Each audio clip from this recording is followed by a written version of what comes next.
Blood has a scent people never forget once they've known it. It carries the sharp metallic tang of copper and old pennies. Hospital politics have their own smell too. A mixture of cheap lavender lotion, burnt coffee, disinfectant, and exhaustion. I had learned long ago that one of those was far more dangerous than the other. To everyone at Mercy General, I was just another float nurse. A temporary body filling gaps in the schedule. Someone who covered lunch breaks, cleaned up vomit, changed bed linens, and disappeared before anyone bothered learning her name. Exactly the way I wanted it. The fluorescent lights overhead didn't buzz the way most people imagined. They hummed. A constant, abrasive vibration that settled behind your eyes somewhere around the 10th hour of a 12-hour shift. After enough years in hospitals, you stopped hearing conversations before you stopped hearing those lights. I stood in bay for holding a plastic basin half full of vomit, focusing on that familiar hum because it was easier than listening to Nancy. Nancy was the charge nurse. She wore dark plum scrubs that somehow never wrinkled and heavy white clogs that struck the linoleum with the authority of a judge's gavel. Everything about her suggested efficiency, except the way she spoke to float staff. She didn't bother looking up from the tablet in her hands. "You're floating today, Harper," she said. "I know they had you upstairs and Neuro stepped down yesterday, but we had another call out." She finally glanced at me. "Don't touch central lines. Don't adjust drips. Stick to vitals, hygiene, transports, and charting. Keep the tracking board green. Leave the complicated work to my core staff." Understood. My answer was calm, flat, almost emotionless. There wasn't any point arguing. I emptied the basin into the hopper sink and pressed the flush pedal. Bleach surged through the drain, replacing the sour smell of vomit with the harsh sting of industrial disinfectant. It burned the back of my throat, but I preferred bleach to bile. The insult barely registered. You don't become a float nurse if protecting your pride matters. Float nurses belong nowhere. You don't have your own locker. You don't attend staff meetings. Nobody saves you a seat in the break room. You aren't invited to birthday parties, holiday exchanges, or after-work dinners. You arrive where the staffing shortage happens to be. Fix whatever problems can be fixed during your shift, and quietly disappear again. That anonymity was the entire reason I had accepted the position. For 6 years, I'd worked in places where every decision determined whether someone lived long enough to see tomorrow. I'd made choices measured in seconds instead of minutes. I'd watched blood disappear into dirt that had no business calling itself a battlefield. Compared to that, emptying bedpans sounded almost peaceful. Being told I wasn't qualified to flush in 4-line was strangely comforting. I dried my hands with a rough brown paper towel and stepped back into the emergency department. The ER moved with its usual organized chaos. Monitors chimed from every direction. Phones rang. Stretcher wheels rattled across the floor. The air smelled of alcohol wipes, stale sweat, cafeteria coffee, and the faintly sweet odor that experienced nurses recognized immediately. Diabetic ketoacidosis, drifting from Bay 2. Visitors saw panic. New nurses saw disorder. I saw a room that hadn't become dangerous yet. Across the department, Dr. Ethan Chun hovered over an elderly patient in Bay 6. Second-year resident. Bright, hard-working, still young enough to look like someone who should have been worrying about college exams instead of trauma patients. His patient was an 80-year-old man with a fractured pelvis after falling down a flight of stairs. The blood pressure alarm kept sounding. Chen's gloves were streaked with sweat. He tried inserting another peripheral 4. The needle missed. Dark blood spread beneath paper-thin skin, blooming into another hematoma. He muttered a frustrated curse. The old man's complexion had already begun changing. Healthy pink had faded into that unmistakable waxy gray that experienced trauma providers recognized immediately. He was running out of time. Across the nurse's station, Nancy was arguing over the phone with the laboratory about a missing blood specimen. 2 staff nurses were debating whether the cafeteria had ruined Taco Tuesday again. No one noticed what was happening in Bay 6. My fingers twitched. Old instincts. Old habits. Part of me wanted to reach for an intraosseous drill, drive a needle through bone, establish access in less than 10 seconds, and start blood before the patient slipped into irreversible shock. Instead, I walked over quietly. My rubber-soled shoes barely made a sound. I opened the supply cart, removed a pediatric butterfly needle, lightly tapped the back of the patient's hand. Chin looked up, clearly irritated. "I've got this," he snapped. "I don't need help from a float nurse." I met his eyes for only a moment. "You're blowing every vein you touch," I said softly. "Hold his wrist. Keep the skin tight." His pride hesitated. His panic won. He held the patient's hand exactly where I indicated. The vein rolled once beneath fragile skin. I adjusted my angle, advanced the needle. A perfect flash of dark red filled the chamber. "There," I said. I secured the catheter with practiced speed, connected saline, flushed gently, and opened the fluids. The line flowed without resistance. "Order a type and cross," I added while stepping backward. His abdomen's becoming rigid. Pelvic fractures can hide a tremendous amount of internal bleeding. Before he could answer, or thank me, I was already walking away. Recognition wasn't something I wanted. The break room was blissfully empty. The coffee sitting inside the stained carafe looked like burnt engine oil. It tasted worse. I poured myself a cup anyway. The first swallow scorched the roof of my mouth. I welcomed the pain. It reminded me I was here, not somewhere else. I settled into the cracked vinyl chair in the corner, listening once more to the endless hum of the fluorescent lights overhead. For a few precious minutes, Mercy General was just another hospital. No one knew who I really was, and I intended to keep it that way. I was tired, not the kind of tired that vanished after a good night's sleep or a long weekend. This was older than that. It lived in my bones, settled into scar tissue, and lingered in places no amount of rest could reach. It was the exhaustion left behind by a life I had folded into a neat little box, sealed shut, and buried somewhere I hoped I'd never have to visit again. My left knee throbbed with its familiar dull ache. A fragment of shrapnel had permanently rearranged the cartilage years ago in a province whose name I refused to say out loud anymore. Cold weather made it worse. Long shifts reminded me it would never heal. I rubbed my eyes and took a slow breath. Asterisk, you're just a float nurse. Asterisk, the words had become a ritual. Asterisk, you're just a float nurse. Asterisk, asterisk, you don't matter. Asterisk, asterisk, you're safe here. Asterisk, as long as I stayed invisible, the past stayed buried. The break room door swung open hard enough to bounce off the stopper. Nancy stood in the doorway with her hands planted firmly on her hips. "Harper," she snapped. "Break's over. Bay 3 needs cleaning, and after that I want the isolation carts restocked. My real nurses are busy." Real nurses. I swallowed the bitter reply that almost escaped. On it. I dumped the last mouthful of coffee down my throat. It tasted like burnt rubber and regret. A few minutes later, I was standing beside an isolation cart, counting boxes of N95 masks. 27, 28, 29, I froze. The vibration reached me before the sound did. It wasn't in the air. It was in my teeth. The plastic wrapper crackled between my fingers as I stopped counting. A knot tightened in my stomach. Civilian medical helicopters sounded frantic, almost desperate. Their rotors produced a high, chopping whine that echoed across hospital rooftops. This wasn't that. This was slower, heavier, deliberate. Thump, thump, thump, thump. The rhythm rolled through the concrete beneath my shoes. Loose ceiling panels rattled overhead. Every instinct, I had screamed the answer before my mind finished processing it. MH-60M Black Hawk. Military. Fully loaded. Judging by the overlapping rotor beats, there wasn't just one aircraft. 2, maybe 3. I let the package of masks slip from my hands. Plastic scattered across the floor. Around me, the emergency department continued as if nothing had changed. Cardiac monitors beeped. Phones rang. Someone laughed near the nurse's station. Nancy was arguing over the intercom with environmental services. No one else noticed. Not yet, but I knew. My pulse surged. Adrenaline flooded my bloodstream, so quickly it almost made me dizzy.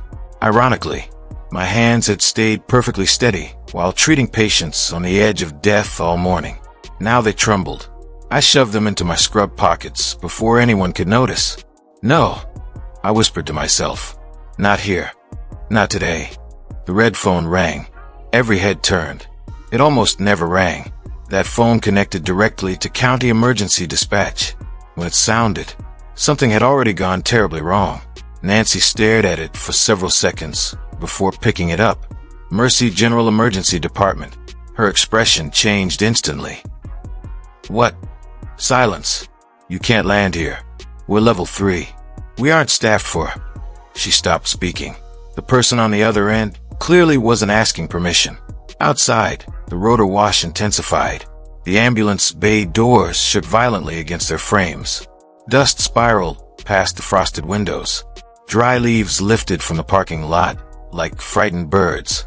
Nancy slowly lowered the receiver. Her face had turned completely pale. Code yellow, she shouted. The room exploded into motion. Clear the trauma bays. Move every stable patient. Incoming military transport. The emergency department dissolved into organized panic. Stretchers rolled in every direction.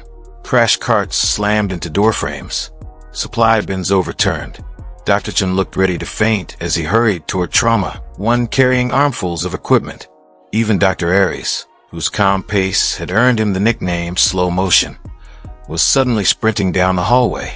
Harper. Nancy pointed directly at me. Stay out of the trauma rooms. Stand against the wall. Don't touch anything unless someone tells you to. I nodded without arguing. I backed against the cool plaster wall, trying to disappear. Every instinct told me to leave. Walk out the employee entrance. Get into my battered Honda. Drive until there were no hospitals, no helicopters, and no memories left to chase me. Then the ventilation system pulled fresh air into the department. The unmistakable smell drifted through the vents. Jet fuel, hot hydraulic fluid, burned engine oil. It mixed with bleach, antiseptic, and sickness until there was no mistaking it. For everyone else, it was simply an unfamiliar odor. For me, it was a battlefield. And suddenly, Mercy General, the ambulance bay doors didn't slide open. They exploded inward. The impact echoed through the emergency department like a gunshot. 4 men stormed inside, bringing a blast of hot air, rotor wash, and the sharp smell of aviation fuel with them. They looked completely out of place beneath the bright fluorescent lights. The doctors wore clean white coats. The nurses wore neatly pressed scrubs. These men looked as though they had walked straight out of a battlefield. Their combat uniforms were stained with sweat, dirt, and dried blood. Plate carriers hugged their chests. Heavy boots tracked real sand across the polished hospital floor. Not landscaping dirt, but the fine dust of places most people only saw on the evening news. They moved with frightening precision. No hesitation, no confusion. Each man knew exactly where he belonged. Together, they carried a battered Stokes litter. Clear the damn way. The command thundered through the ER. The man leading them was enormous, broad-shouldered with a thick beard streaked in dust. His voice sounded like gravel grinding beneath tires. He wasn't pointing a weapon. He didn't need one. His presence alone pushed people backward. With one gloved hand, he shoved an empty gurney aside. It slammed into a wall hard enough to rattle nearby cabinets. Move. Dr. Aries hurried forward. Trauma Bay 1, he called. Bring him this way. None of the operators acknowledged him. Instead, they lifted the litter onto the nearest open treatment bed in the center of the department, ignoring the prepared trauma rooms entirely. I stayed pressed against the wall. My heartbeat pounded, so hard it hurt. Then I saw the patient. His camouflage uniform had been cut away across his chest. His left leg ended several inches below the knee. A crude tourniquet had been twisted high around his thigh until it bit deeply into swollen muscle. It looked horrific, but it wasn't the injury that would kill him first. His chest was. Just beneath his collarbone gaped a deep wound that hissed with every breath. Pink, frothy blood bubbled from the opening. His breathing was shallow, uneven. His trachea had shifted noticeably to the right. Tension pneumothorax. The pressure inside his chest was collapsing one lung and slowly crushing the other. He had minutes, maybe less. We need surgery. Dr. Aries shouted as he approached with Dr. Chen close behind. Massive transfusion protocol. Get O negative blood. Somebody prep for a chest tube. The bearded operator stepped directly into his path. One heavy gloved hand landed squarely against the physician's chest. Back off. I am the attending physician, Ares protested, though his confidence faded almost instantly. He's dying. He needs immediate decompression. You're a civilian doctor. The operator's words were cold enough to freeze the room. You treat broken hips and heart attacks. His eyes swept across every frightened face in the emergency department. You don't know this patient. Silence settled over the room. Only the wet, desperate sounds of the wounded soldier struggling to breathe broke it. The operator searched the nurse's station. He ignored the crash carts, ignored the respiratory therapist, ignored Nancy completely. Finally, he spoke again. Where is she? Nancy swallowed before stepping forward. I'm the charge nurse, she said carefully. If you'll identify your unit, I can contact the military liaison or... Stop talking. He never raised his voice. He didn't have to. I know she's here. His eyes continued scanning the department. Dispatch tractor vehicle. Ice flooded my veins. No, not here. Not now. I flattened myself against the wall until my shoulders ached. Blue scrubs. Hospital ID badge. Hair twisted into a careless bun. I looked exactly like every other exhausted nurse. Invisible. The way I'd worked so hard to become. The operator inhaled slowly. Even from across the room, I could smell blood, sweat, aviation fuel, and desert dust clinging to his gear. Then he shouted, Dusty. The name struck me harder than any explosion ever had. It echoed across the emergency department. No one reacted. No one recognized it. To everyone else, I was Harper, the float nurse, the woman who restocked supplies, cleaned rooms, and quietly disappeared at the end of every shift. Dusty wasn't supposed to exist anymore. The wounded soldier suddenly convulsed. His back arched violently off the mattress. A terrible wet gasp escaped his lips as more pink foam spilled from the wound in his chest. One of the operators dropped lower over the mangled leg, trying desperately to control the bleeding. He looked up, panic replacing the discipline that had defined every movement until now. Wyatt, he shouted. He's crashing. The giant bearded operator turned. For the first time, fear showed on his face. Real fear. Not for himself. For the man dying in front of him. His voice cracked as he roared across the stunned emergency department. I need whiskey. I closed my eyes. For a heartbeat, Mercy General disappeared. The endless hum of fluorescent lights dissolved into the rhythmic roar of helicopter rotors. The antiseptic smell of bleach gave way to hot sand, jet fuel, and burned hydraulic fluid. Voices became radio chatter. The polished floor beneath my shoes became hard-packed earth, stained with blood. Memories I had spent years burying clawed their way back to the surface. I didn't want this. I was so tired. Not physically. Something deeper. If I stepped away from that wall, Harper, the quiet float nurse who cleaned rooms and avoided attention, would disappear forever. The woman I had worked so hard to become would die. The soldier on the bed let out a terrible, wet gasp. His chest barely rose. His eyes rolled back. I opened mine.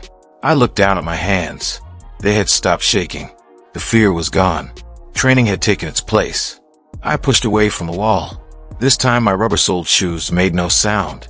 I walked past Nancy, whose face had gone completely white, past Dr. Chun, who stood frozen beside the monitor, past Dr. Ares, who seemed unable to decide whether to intervene or simply watch. I stopped in front of the giant operator. He looked down at me. For a fraction of a second, confusion crossed his face. Then recognition, not of my features, of my posture, my voice, the way I carried myself. Move. The word came out sharp enough to cut steel. Wyatt stepped aside instantly. No hesitation, no argument. Years of instinct overruled everything else. I looked down at the wounded soldier. I no longer saw a victim. I saw a sequence of problems. Air trapped inside the chest. Collapsed lung. Obstructive shock. Seconds remaining. He needs a needle decompression now. My hands were already moving before the sentence ended. Nancy. Every head turned. 14-gauge angiocatheter, scalpel, chest tube tray. I didn't raise my voice. Forget the prep solution. Bring them now. Nancy stared at me. You're not authorized. I met her eyes. She saw something there that hadn't existed 10 minutes earlier. Not anger, not confidence, experience. The kind earned in places where hesitation buried people. Bring me the tray, I said quietly. If you waste another second, he dies. She ran, actually ran. Moments later, she slammed the tray onto the edge of the bed, so hard that instruments rattled across the metal surface. Her breathing came in short, panic bursts. I ignored everything around me. Dr. Aries was saying something about protocols. Someone else mentioned liability. Neither mattered. Not now. I ripped open the package containing the angiocatheter. Sterility had already been lost. Dust from combat boots floated through the room. Blood covered the sheets. This wasn't an operating room anymore. It was damage control. Infection could be treated later. A tension pneumothorax couldn't. I found the second intercostal space along the appropriate landmark. My fingertips locating ribs by instinct rather than thought. The skin beneath my fingers felt cold. Tight. His chest was swollen with trapped pressure. Hold him. Wyatt and another operator immediately pinned the soldier's shoulders and remaining leg. The patient convulsed weakly. I didn't hesitate. The catheter drove through skin, muscle, and into the chest. A sharp pop signaled entry into the pleural space. An instant later, a violent hiss erupted from the catheter. Compressed air blasted outward. Pink-tinged blood sprayed across the front of my blue scrub top. The metallic smell of fresh blood filled the room. The soldier gasped. A huge, desperate breath. The first real breath he'd taken since arriving. Color slowly returned to his face. The frightening blue around his lips began fading. His neck relaxed as the pressure inside his chest eased. From somewhere behind me, I heard Dr. Chun. Oxygen saturations climbing. His voice sounded almost disbelieving. Heart rate stabilizing. It's temporary, I answered without looking up. He still needs a chest tube. My world had narrowed to a tunnel. Everything outside the bed disappeared. Noise, people, fear. None of it existed anymore. Only the patient. Only the next step. Scalpel. Nancy pointed silently toward the tray. I picked up the blade. No local anesthetic. No luxury of waiting. No time. I located the proper position along the side of his chest, measuring by touch. The soldier's name tape read Hayes. I leaned closer. I'm sorry, Hayes, I said quietly. This is going to hurt. If he was awake enough to hear me, that was a good sign. It meant he still had a chance. I made the incision. The blade parted skin cleanly. Dark blood welled up immediately, flowing over my gloved fingers.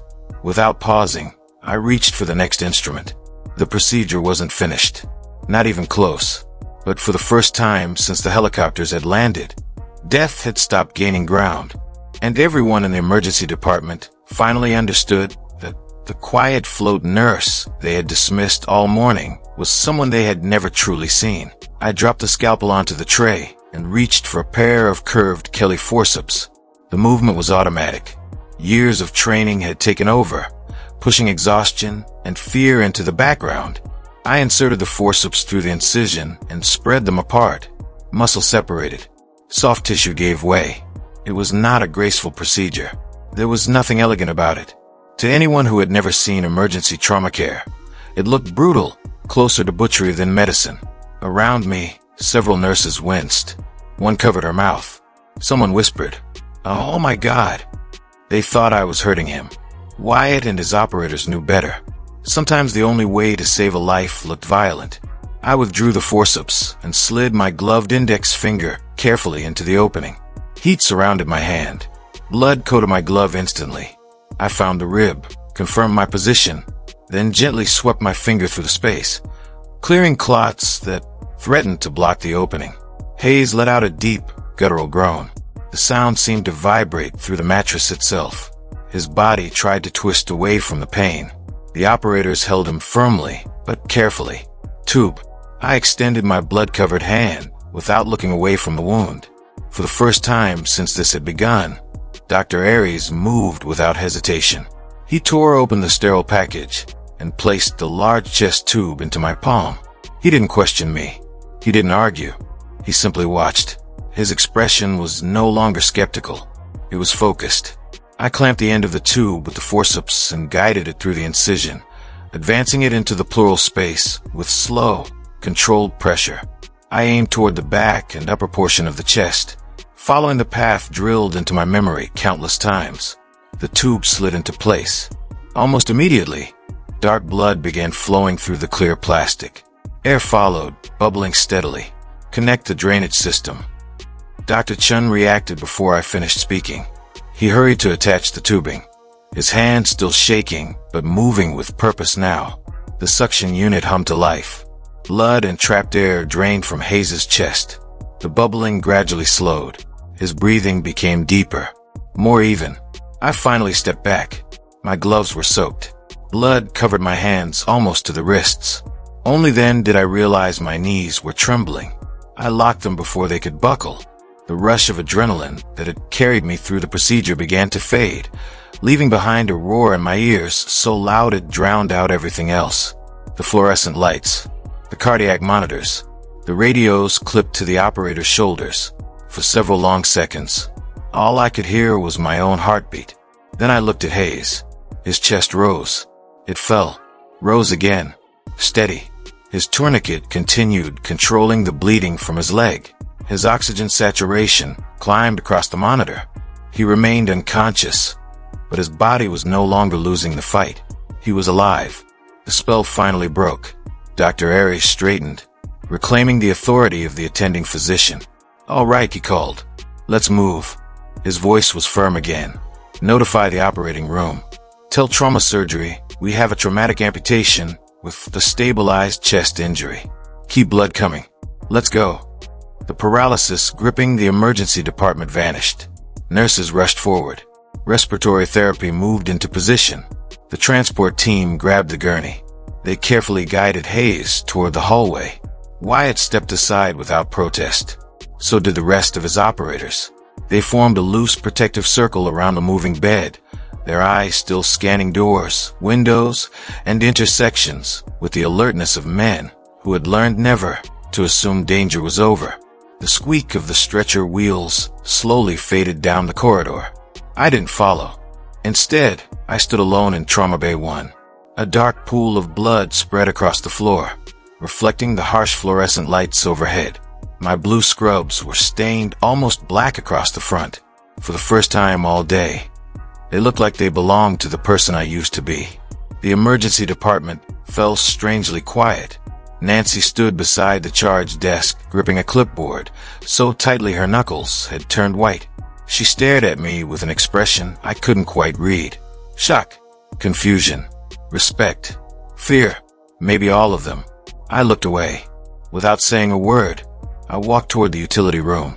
I pushed the door open with my shoulder and let it swing shut behind me. The room was small and windowless.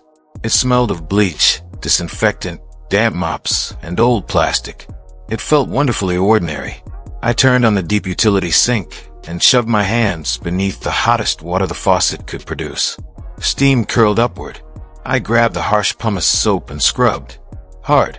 Blood swirled down the drain in crimson ribbons. I scrubbed again and again until my skin burned, until the water turned pink, then clear. Still the smell lingered. Copper. Warm iron. No amount of soap ever truly removed it. It lived in memory as much as on skin. My injured knee suddenly gave way. I caught myself against the steel sink before I could fall. My grip tightened until my fingers hurt.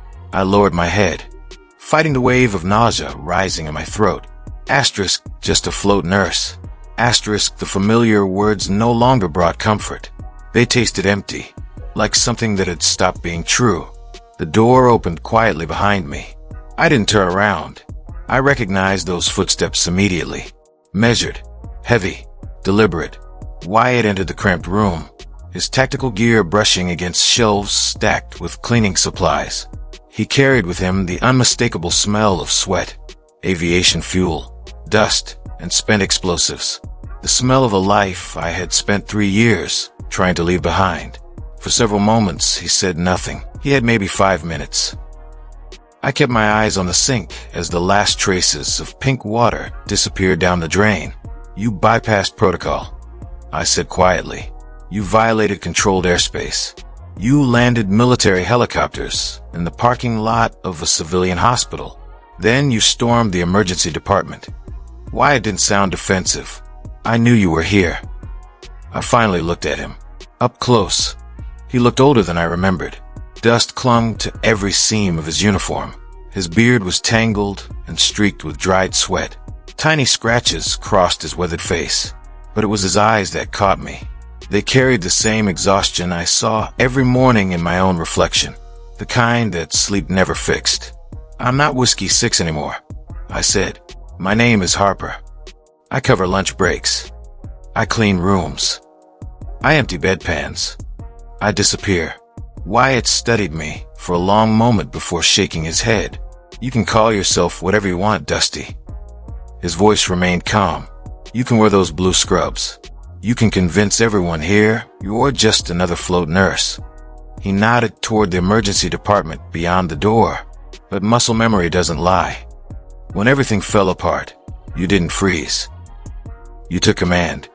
You made decisions. You saved a man's life. I looked away. I hated every second of it. "No," his answer came immediately. "You hated remembering." He stepped farther into the room, resting one shoulder against the doorframe. "You hated the blood. You hated what it brought back." His expression softened. "But you never hated the work." Silence settled between us. Finally, he smiled. It wasn't the confident grin I remembered from years ago. It was smaller, wearier. The best trauma medic I ever served with doesn't disappear because she changes her name. I stared at the floor. People change. They do. He nodded. But some parts stay. He reached into a utility pouch on his vest. When his hand emerged, he held a small cloth patch. It was worn and stained from years of use. A subdued American flag. An embroidered skull in one corner. Below it, a familiar call sign. Whiskey 6, he placed it gently on the edge of the sink, beside the institutional soap dispenser. "Hayes is going to live," Wyatt said. "You gave him that." He took a slow breath. "If you want to keep being a ghost, that's your choice. We'll leave. We won't come looking again." He turned toward the door. "Wyatt." He stopped without looking back. A tired smile tugged at the corner of my mouth for the first time all day. "Tell Hayes he owes me a new set of scrubs." Wyatt laughed softly. The sound was genuine. "I'll tell him." He glanced over his shoulder. "It's good to see you again, Dusty." Then he was gone. The door clicked shut behind him. I stood alone in the small utility room. The patch remained where he'd left it. Its fabric was stiff with dried blood, a relic from a life I had spent years trying to bury. I reached toward it, stopped, then slowly lowered my hand. Some memories weren't meant to be erased, only carried. I drew a deep breath. At last, the sharp smell of bleach overpowered the lingering